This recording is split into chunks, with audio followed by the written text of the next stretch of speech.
Fidèles téléspectateurs de SGG Pro TV, c'est un réel plaisir d'être devant vos postes téléviseurs dans le cadre de cette émission Miroir de femmes. Miroir de femmes, c'est une émission socioculturelle qui vise la promotion de la femme. Aujourd'hui, nous avons un réel plaisir de recevoir pour vous Madame Victoria Babandisha, responsable de l'Asbel Magnolia. Avec elle, on aura à parler de l'Asbel Magnolia ainsi que d'un sujet et entrée à la femme. Bonjour Madame. Bonjour. Comment allez-vous? Ben, ça va bien, merci. Hein. C'est un réel plaisir de vous recevoir dans le plateau de cette émission. Avant d'entrer dans le but de cette émission, pouvez-vous vous présenter pour éclairer toutes les personnes qui nous suivent en cet instant? Alors, mon nom c'est Victoria Babandisha. Je suis la présidente de la structure Magnolia, qui est une clinique. Donc, la clinique Magnolia, qui est située sur le boulevard du 30 juin, croisement Wangata. Voilà. Donc, je représente la clinique. Madame Victoria, dites-nous, au départ, il y avait d'abord l'Asbel Magnolia. Et qu'est-ce qui vous a motivé à créer, dans cet Asbel, de créer une société qui est une clinique? Qu'est-ce qui vous a motivé à créer cette clinique-là? Déjà, à la base, aujourd'hui, nous avons créé l'ASBL. C'est l'ASBL, elle est centrée sur tout ce qui est les domaines de la santé. Donc, moi, je me présente parce que je viens de la diaspora. Et donc, du coup, l'idée m'est venue de pouvoir revenir en RDC, qui est mon pays, pour pouvoir donner un peu les meilleurs dans le domaine de la santé. C'est ainsi qu'on a créé. Nous avons travaillé avec le ministère de la Santé quand il y avait des problèmes de Covid. Nous avons travaillé dans la Covid. Après, quand la Covid est partie, nous avons eu cette idée de pouvoir créer une clinique pour pouvoir aider la population de Kinshasa pour l'instant. Ça fait combien de temps que vous avez mis en place cette clinique et quels sont les services qui sont dans cette clinique Magnolia, ici dans la ville province de Kinshasa? Est-ce que vous avez ces structures seulement à Kinshasa ou aussi il y a d'autres représentations dans d'autres provinces? Pour l'instant, comme je vous ai dit, que nous sommes que à Kinshasa, mais bon, le projet il est énorme. Le projet est pour aller aussi dans les provinces. Nous voulons d'abord maîtriser Kinshasa. Après Kinshasa, maintenant, nous allons aller dans les provinces. Aujourd'hui, c'est une clinique à part entière. Nous avons des services, des généralistes, nous avons toutes les spécialités, dont notamment la gynécologie, l'ophtalmologie, et nous sommes en train de pouvoir mettre en place une maternité qui va être accompagnée avec la néonatologie. L'idée aujourd'hui, c'est vraiment de pouvoir donner la qualité des soins à tout le monde à des prix abordables. Voilà, plus ou moins ce que je peux vous dire. Quelles sont les activités prévues par la clinique durant ce mois de mars? Nous savons très bien le mois de mars, c'est un mois qui est consacré à la femme. Vous, en tant que, vous l'avez dit, CEO, membre de la société civile, vous êtes venu de la diaspora. Quel est votre apport durant ce mois de mars en rapport avec votre clinique? En fait, avec les médecins de la clinique Magnolia, nous avons réfléchi pour qu'on puisse donner un peu la possibilité à toutes les femmes qui vivent à Kinshasa, jeunes ou jeunes ou des grandes femmes, travailleuses ou maraîchères, de pouvoir venir profiter de ce mois de la femme pour faire des examens gratuits. Nous avons la consultation, l'échographie. Tout le monde sait que l'échographie, c'est quelque chose qui coûte quand même cher. Aujourd'hui, nous l'avons donné gratuitement parce qu'on a constaté quand même qu'ici, en RDC, les femmes ne se prennent pas assez en charge, surtout les jeunes. Aujourd'hui, les maladies liées aux femmes, c'est pas seulement les maladies pour des gens qui ont déjà 40 ou 50 ans passés. Ça touche beaucoup d'entre nous les femmes. Et c'est pour cela qu'on a dit, tous les mois de mars, nous allons donner cette opportunité à chacun de pouvoir venir se consulter par des spécialistes qui sont des gynécologues et puis aussi faire cet examen d'échographie. Mais qu'à cela ne tienne, après, maintenant, chacun va savoir si dans son corps, elle est malade ou n'est pas malade. Et puis maintenant, il y aura un suivi après avec les médecins. Maintenant, bon, c'est à chacun de pouvoir voir selon ce qu'on va déceler dans son corps pour pouvoir suivre les traitements. Mais le mois de la femme, nous l'avons dédié à ces consultations gratuites. Madame Victoria, vous avez parlé de consultations gratuites. Après ces consultations gratuites et s'il y a un diagnostic par de médecins, de gynécologues, genre on trouve une femme atteinte du cancer du col de l'utérus, quel sera l'apport de la clinique? Parce que jusque-là, vous n'avez pas un service d'hospitalisation. Ces malades-là, comment est-ce que vous allez les gérer? Ils seront transférés dans vos centres partenaires? Comment vous allez gérer ces situations-là? En fait, aujourd'hui, on a des centres partenaires, effectivement, comme vous venez de le dire. Si jamais il y a des cas, des maladies qui sont assez graves et qui nécessitent directement d'être prises en charge, nous avons des cliniques partenaires.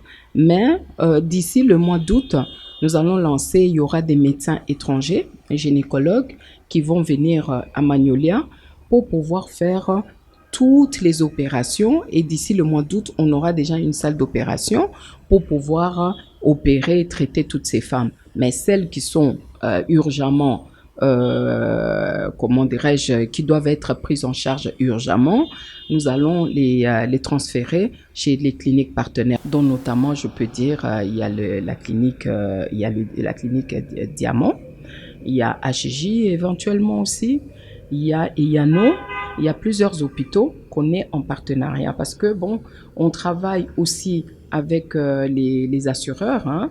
Nous sommes dans un réseau médical. Ce réseau médical a plusieurs, je peux dire, bon, je peux pas tout énumérer en fait. Il y a plus d'une vingtaine de cliniques ou hôpitaux qui sont dedans, avec qui nous travaillons et qui nous pouvons transférer ou recommander les malades qui sont urgents. Le coût, le problème maintenant, c'est par rapport au coût. Nous, on dit, c'est pour cela que je vous ai dit tout à l'heure, d'ici le mois d'août, nous allons faire venir des médecins étrangers qui vont venir pour faire des opérations. Là, nous avons la possibilité nous-mêmes de faire le moindre coût. Mais maintenant, avec le moindre coût, évidemment, qui est le prix abordable. Et donc, du coup, maintenant, avec les autres cliniques, nous sommes en partenariat. On a négocié quand même, mais en tout cas, pour dire vrai, chaque hôpital ou chaque clinique a le monopole de pouvoir donner les prix qu'il peut aborder en sachant qu'on a quand même, on est en train quand même de négocier un petit peu. Voilà.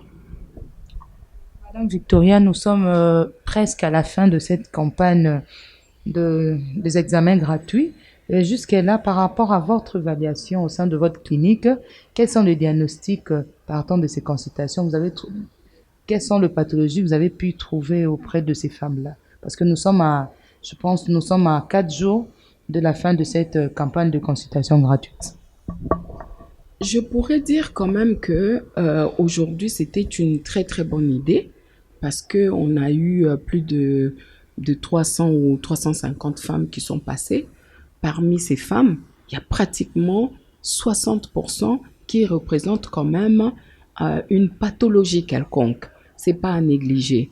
Et les jeunes femmes aussi, ce n'est pas à négliger. Ce que je veux dire, c'est que on n'a pas beaucoup éduqué les gens à pouvoir se prendre en charge assez tôt, à pouvoir consulter. Ce que je vais demander aux femmes, surtout les jeunes filles, d'aller se consulter à tout moment parce que vous ne savez pas ce que vous traînez dans votre corps. Et aujourd'hui, on a remarqué, comme je vous dis, plus de 60% même, chacun décèle quelque chose. Mais c'est interpellant.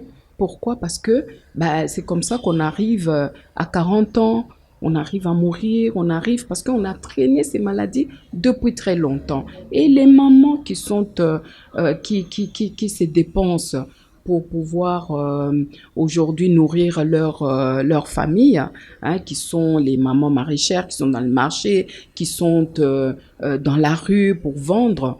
Elles n'ont pas le temps ou l'éducation, en fait, c'est une question d'éducation, hein, de pouvoir dire que non, ben, je dois d'abord aller me faire contrôler de mon corps. Même le peu d'argent que vous avez, en tout cas, c'est une recommandation que je donne au départ de du diagnostic qui a été décelé d'ici, enfin, les 3 semaines qu'on a passées avec cette campagne.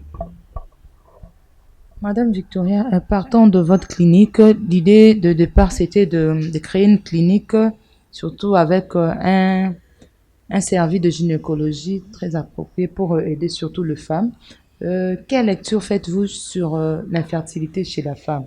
Quelles sont les causes et quels sont les remèdes, d'après vous? Ben justement, hein, les causes, c'est par rapport à toutes ces maladies qu'on a traînées dans le temps. Et c'est ce qu'on a même remarqué là, que c'est manque de pouvoir se soigner à temps. Et la cause de l'infertilité, elle est vraiment très présente. Pourquoi? Parce que, bah, évidemment, il y a des maladies. Et c'est ces maladies-là qui freinent comment dirais-je, la conception chez les jeunes femmes. Donc, c'est pour cela, encore une fois, je me répète, qu'il faut aller à tout moment. Je pense que à partir de 20 ans, il faut commencer à aller voir les médecins au moins une fois l'an pour pouvoir savoir qu'est-ce qu'il y a dans mon corps. C'est très important. Bah, les moyens, mais c'est ce que je veux dire que, bon, on revient alors à dire que il y a l'État aussi, hein, qui doit être là pour accompagner toutes ces personnes. Je vois que l'État fait quand même certains efforts en lançant des campagnes. Il y a la couverture santé universelle, mais cette couverture, je ne sais pas si aujourd'hui, parce que de toutes les femmes qui sont venues ici, en tout cas, 80% ne connaissent pas cette couverture. La communication n'est pas là. Et quelle est la prise en charge réelle par rapport aux jeunes femmes? Ça, c'est l'État, hein, en tout cas du moins le ministère de la Santé qui doit communiquer, hein, et pouvoir aider ces jeunes dames-là parce qu'il y a vraiment des sérieux problèmes. Madame Victoria, moi je vous conseillerais en tant que... Bon, vous avez passé beaucoup plus de temps là-bas dans la diaspora. Si vous pouvez, par l'entremise de votre clinique, si vous pouvez créer genre de assurance santé, par exemple, ça pourra aider certaines femmes aussi, notamment à payer un frais. Et ces frais, toutes les consultations, les examens sera inclus. Ça pourra aider plusieurs femmes à connaître leur état au fur et à mesure, au lieu d'attendre que le pire arrive, parce qu'il y a certaines femmes qui découvrent certaines pathologies, c'est déjà à un stade très élevé, notamment avec le cancer de l'utérus, le cancer de sein et autres. Ça, c'est une recommandation de notre part en tant que personne qui a plus, en tant que femme, qui a plus passé le temps à la diaspora. Essayez un peu de voir avec votre équipe d'associer ces systèmes-là, ces services-là avec l'assurance santé. Ça va aider beaucoup de femmes, surtout ici dans la ville province de Kinshasa. Ben, évidemment, il y a aussi, c'est pour cela que j'ai dit que il y a la communication. La communication ici, elle a du mal à passer. On a plusieurs entreprises, hein, depuis la libération des systèmes d'assurance. Aujourd'hui, nous avons l'assurance qui s'appelle l'assurance maladie. On a plusieurs assureurs ici qui sont, comme je vous ai dit tout à l'heure, qu'on est dans un réseau médical. Mais ces réseaux, c'est les assureurs qui créent ces réseaux. Les assureurs, ils essayent de faire des prix sur des abonnements, que ce soit, la plupart c'est des abonnements annuels. Vous avez un abonnement annuel, vous pouvez aller dans n'importe quel hôpital qui est dans le réseau par rapport à cet abonnement que vous avez pris. Mais nous, de notre part, de ce que nous sommes en train de travailler, nous travaillons sur la carte de santé. La carte de santé, c'est une carte qui va coûter peut-être 50 ou 100 dollars annuels. La personne achète la carte, mais néanmoins, la personne a beaucoup de réductions. Les réductions vont de 20 à jusqu'à 40% du prix par rapport à la carte de santé que vous avez souscrit chez Magnolia. Ça, c'est vraiment la part de Magnolia pour répondre à ce que vous êtes en train vous m'avez posé comme question. Les efforts sont en train d'être faits pour qu'il y ait la prise en charge, pour que chacun puisse venir, surtout pour pouvoir accéder à des soins de qualité. Je précise vraiment les soins de qualité parce que quand on va dans les cités, on voit les conditions dans lesquelles les personnes, toutes les personnes peuvent être, peuvent se soigner. C'est alarmant. Hein? Et aussi par rapport à l'État, dont notamment le ministère de la Santé, ils doivent vraiment veiller là-dessus parce que quand vous allez à l'hôpital, quand les soins ne sont pas bien, quand l'environnement n'est pas bien, vous pouvez même aggraver votre maladie. Et c'est comme ça qu'on constate qu'il y a beaucoup de morts par rapport ici au Congo, à Kinshasa à l'occurrence, parce que les soins, il n'y a pas de soins de qualité et cette exigence n'existe pas. Voilà ce que je peux vous dire. Madame Victoria, quelles sont les difficultés que vous rencontrez, soit vous avez pu rencontrer dans votre vie professionnelle, notamment avec cette clinique Magnolia? Quelles sont les difficultés que vous avez pu rencontrer? Je vais revenir encore à ce que je vous ai dit. La difficulté aujourd'hui, c'est la non prise en charge de l'État. Aujourd'hui, les structures médicales, les structures médicales aujourd'hui doivent être en contact en permanence avec le ministère de la Santé, savoir un peu qu'est-ce que le ministère peut offrir ou qu'est-ce que les structures médicales aussi peuvent offrir. Aujourd'hui, il n'y a aucun service. Je suis désolée, il n'y a aucun service. Et chacun, on se réveille le matin, on dit qu'on va ouvrir sa clinique, mais vous commencez les démarches vous-même, vous allez au ministère de la Santé, vous êtes même bloqué par rapport à ces ministères parce que vous devez payer de l'argent à ces ministères. Donc, moi, je trouve quand même que c'est alarmant et cet aspect des choses n'arrange pas et c'est comme ça que nous avons beaucoup de morts dans notre pays. C'est vraiment un problème très, très, très, très important qu'il faut traiter au départ par les gouvernants. Voilà. Les difficultés, il y en a autant. Quand on a décidé de faire une structure ou de faire une activité, on est conséquent par rapport au pays, par rapport aux normes de ce pays-là. Et quand on rencontre de ce que vous avez sur papier, et de ce que vous arrivez pour arriver à faire ce que vous faites, il y a vraiment, c'est vraiment une grande différence et beaucoup de difficultés. Voilà. Quelles sont les suggestions que vous pouvez transmettre à l'État en rapport avec le système sanitaire? Les difficultés, je dirais que ces difficultés, je venais de les dire, aujourd'hui, les structures, dans tous les services d'ailleurs, parce qu'aujourd'hui on parle du domaine médical, parce que je suis dans le domaine médical, mais dans tous les domaines, quand les gens viennent ici, pour surtout les Congolais, que ce soit de la diaspora, que ce soit d'ici, qui commencent à pouvoir donner le service. Parce qu'aujourd'hui, on rend service. Peut-être on va gagner de l'argent, peut-être, mais d'abord c'est un service. Vous avez décidé pour rendre un service. Donc, il faut d'abord qu'il y ait cette prise en charge de la part de l'État lui-même, de comment on va exiger et comment vous allez faire les choses.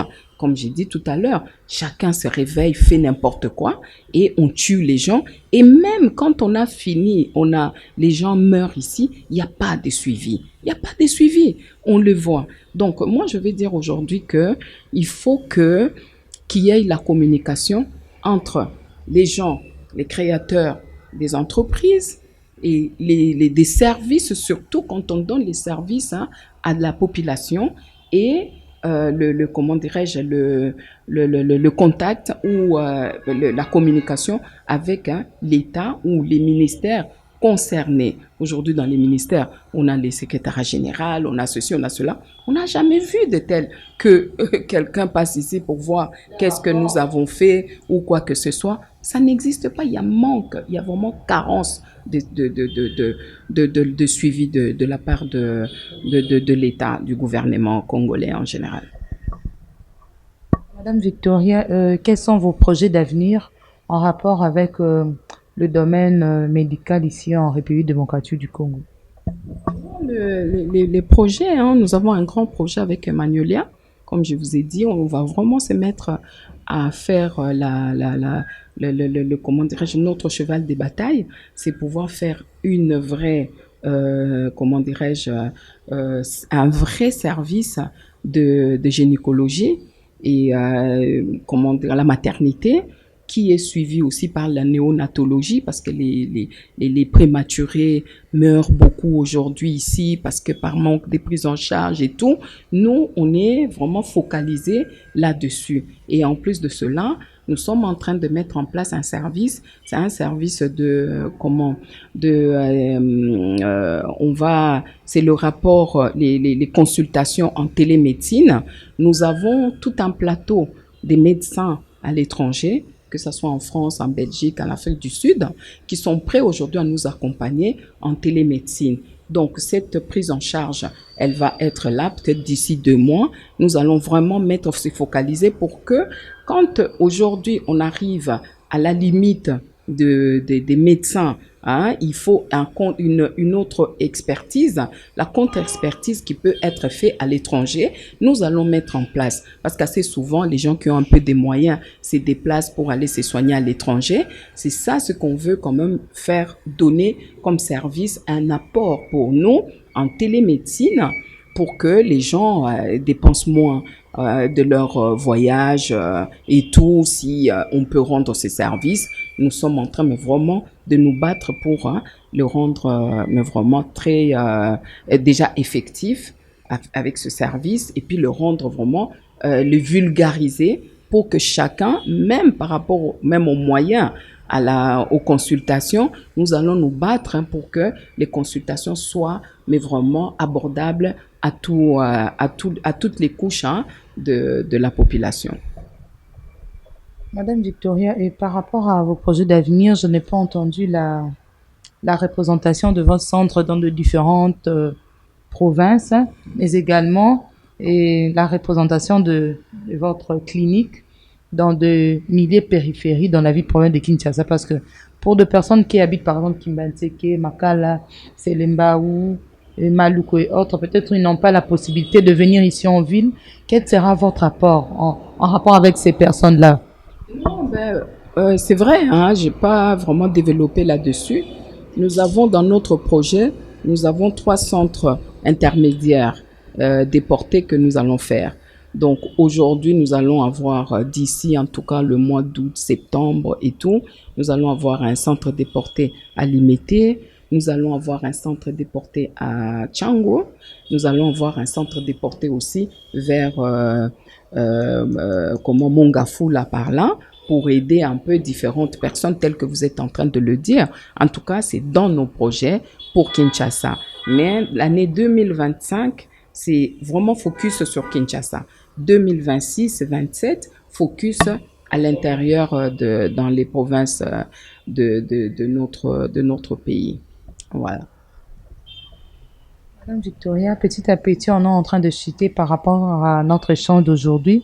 Nous le savons très bien, actuellement avec la situation sécuritaire de l'Est. Quel message pouvez-vous adresser à toute la population de l'Est qui se trouve en moment difficile en ces moments où on est en train de présenter cette émission? Écoutez, hein, comme nous tous, hein, on est alarmés. Tous les jours qui passent, on regarde les images, on écoute les informations. On se dit c'est vraiment dommage. Parce qu'aujourd'hui, nos frères et sœurs, nos enfants sont en train de mourir. La plupart qui meurent, c'est des gens qui meurent innocents, hein, qui ne sont pas impliqués directement dans cette guerre, hein, qui meurent tous les jours et qui sont violés tous les jours. Moi, en tant que maman, en tant que femme, j'ai mal au cœur. J'ai mal au cœur pour dire comment nous allons y arriver. Mais aujourd'hui, selon moi, hein, ce que je peux dire vraiment, il faut que l'État, encore une fois, on vient au gouvernement, on vient à l'État. Aujourd'hui, nous devons savoir que le problème vient, mais parce qu'il y a les désaccords. Mais pourquoi il y a les désaccords? Parce qu'aujourd'hui, le Congo, qu'on le veuille ou pas, les dirigeants congolais, qu'on le veuille ou pas, chacun prêche plutôt pour sa messe, en fait. Ça, c'est mon avis à moi. OK? Il n'y a pas une vraie politique qu'on va dire aujourd'hui. Pourquoi ça fait 30 ans qu'il y a la guerre à l'Est? Combien des milliers, des millions de personnes, des Congolais sont morts innocemment, ils sont partis, les familles sont restées attristées et tout. Mais pourquoi ça continue pendant ce temps qu'il y a la guerre? Pendant ce temps, les mêmes personnes sont en train de monter, descendre dans les avions et tout. Et puis, je suis désolée, il faut vraiment que les gens se mettent autour d'une table, de pouvoir comprendre pour dire que non, dans toute chose, il faut toujours qu'il y ait une négociation. Moi, je suis partisane de la négociation pour dire que on se met autour d'une table, même dans un foyer, dans un couple. Aujourd'hui, vous allez vous disputer, mais vous allez finir quoi? Vous allez divorcer tous les jours? Mais s'il y a des divorces, ça sera tous les jours. Hein. Mais après, bon, chacun prend de l'eau dans son vin pour dire que non, bon, écoute, j'ai fauté peut-être, hein, c'est moi, je présente mes excuses ou j'ai dit ceci, de manière à ce qu'on puisse se mettre d'accord et qu'on arrange les choses. J'implore vraiment aux dirigeants du Congo de pouvoir vraiment se mettre autour d'une table et de pouvoir aujourd'hui terminer cette guerre injuste pour les Congolais de l'Est qui meurent tous les jours et même aujourd'hui les autres qui ont pris des armes. C'est pas normal, c'est pas normal. Tous ceux-là qui ont pris des armes, ils ont pris des armes pourquoi? Vous pensez que c'est pour protéger le peuple congolais? C'est pour leurs propres intérêts. L'intérêt du Congo personnel prime dans ce pays. C'est ce que j'ai constaté. Voilà, c'est mon message. Madame Victoria, quelles sont vos impressions par rapport à cette émission Miroir de femmes? Écoutez, hein, je vous remercie déjà parce que bon, de la même manière, nous on a proposé le mois de la femme. Vous aussi, vous avez proposé, c'est votre contribution, hein, parce que vous êtes venu aujourd'hui. On a fait l'émission. Je vous remercie déjà d'avance. On est toutes les femmes, hein, parce que vous êtes journaliste, vous êtes femme. Donc, je pense que c'est votre contribution aussi, comme moi aussi, ma part de contribution.